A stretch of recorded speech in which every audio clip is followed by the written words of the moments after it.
Grabe ang Team USA, gold medal, tinalo ang Team France dito sa kanilang home court. Napaiyak na lang dito si Victor Wembanyama sa nangyari. Napa-night-night na lang din dito si LeBron James sa ginawa dito ni Stephen Curry. Saka na naman ba sa mga napuyat dahil sa naging laban na to?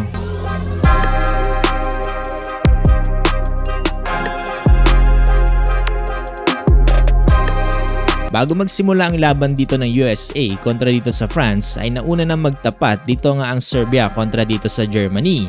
Ito ay para paglabanan naman nila ang bronze medal. Pero bago yan, baka gusto mo i-check out itong napaka-solid na NBA basketball socks. Solid na solid to pang laro pang basketball. Dating 300 pesos. Ngayon ay mabibili mo na lamang ng 99 pesos sa Shopee. 67% off. I-click mo lang yung link sa comment section.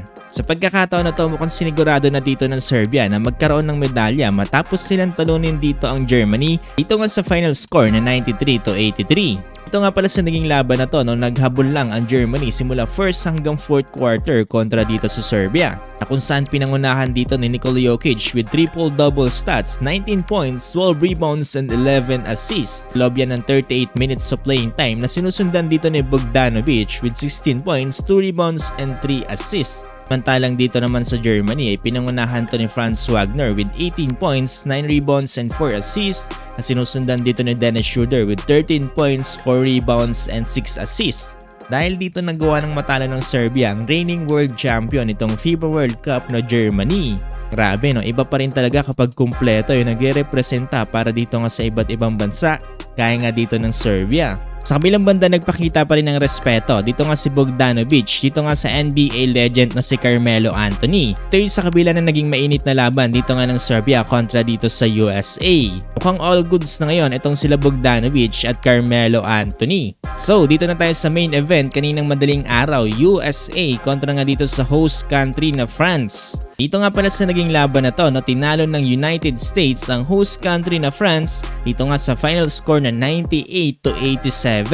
Alien na si Victor Wembanyama kontra nga dito sa Avengers ng United States. Kudos pa rin para dito sa Team France dahil napakaganda na ipinakita nilang laban kontra dito sa USA. Pero mapapansin talaga natin na hirap sila kontra dito sa USA dahil simula first hanggang fourth quarter ay naghahabol lamang sila dito. Tapos saktong-sakto naman na napakabalanse rin ang ipinakita dito ng United States na pinangunahan dito na Stephen Curry with 24 points na sinusundan dito nila Devin Booker at Kevin Durant na meron tig 15 points at LeBron James naman 14 points, 6 rebounds, and 10 assists. Kamuntika na naman mag triple-double itong si LBJ. Lalo pa nga nagpakitang gilas dito ang the greatest shooter na si Stephen Curry dito nga sa fourth quarter with 3 3-pointers.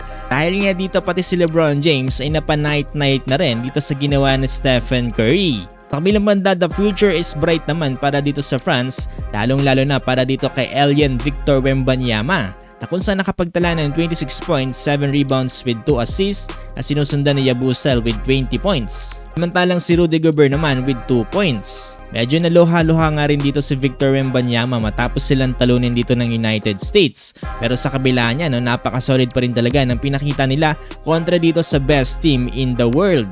Dahil dyan, nagawa nga ditong manalo ng United States dito sa Olympics nang kahit isang beses ay hindi sila natalo. Kaya siguro ito ng dahilan kung bakit nga tinatawag na world champion ang mga NBA champions. Ito ngay matapos questionin ito ni Noah Lyles. At isa na ata ito sa pinakasolid na lineup na nagawa dito ng United States para i-representa ang kanilang bansa. Marahil ito na rin ang una't huli nating beses na makikita na magkasama si Stephen Curry at LeBron James dito nga sa world stage.